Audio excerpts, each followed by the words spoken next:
guess it's going to come through these pipes? Yeah, see these stainless lines up here? Yes. Just on the other side of the light.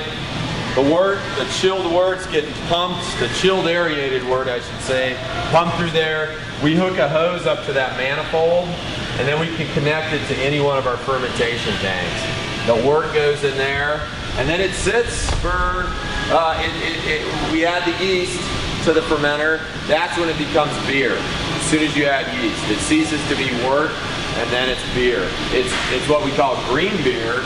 It's very young. Green beer. Oh, I see. Okay. And it has to go through its fermentation. So in the case of a lager, it's going to ferment. So this fire hose is coming. This is what the beer goes into. How you get it into the. That's right. Then we'll hook it up to those outlets on the bottom of the tank, and it just pumps in through the bottom. And they just plug into. These are all different. Yeah, we can, so this right behind you is what we call actually our CIP system. What does that mean, CIP? Clean in place. Old school meant that the young guy on the totem pole, the low guy on the totem pole actually had to hop in the tank and clean it out. But new school is these arms that go up the side of the tank, the same ones that hold those blow-off tubes. When we're cleaning the tank, we unhook those plastic hoses, hook this hose up, and that pump there pumps chemical detergent through there to automatically clean the tanks. So the piping comes out of the CIP system to this manifold, and depending on how I hook up my hoses, I can receive wort from over there. I can recycle detergent through the CIP system in the tank. Our filtration area is over in our cold box. I could send unfiltered beer here, over to our filter, back to the bright beer tank.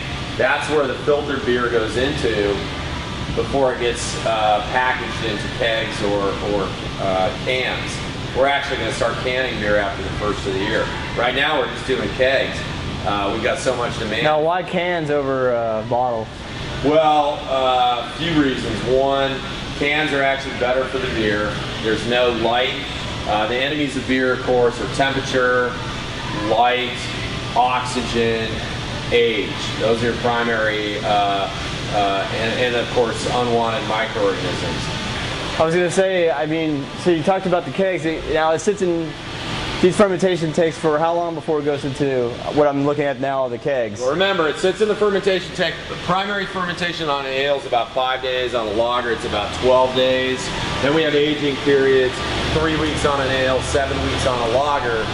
So for now, it goes to our kegging line. We got this bad boy out of Italy. Nice. We started making very high-tech, sophisticated kegging lines. Breweries large and small all around the world are buying our equipment. And so we can fill our quarter barrel kegs, our half barrel kegs, you name it. And this thing will do about 30 kegs an hour. Wow. Yeah. That's a lot of beer. Yeah, it's a nice little system, for sure. So I guess it looks like you kind of set it on this. Yeah, well, what you do is you set the uncleaned empty keg here.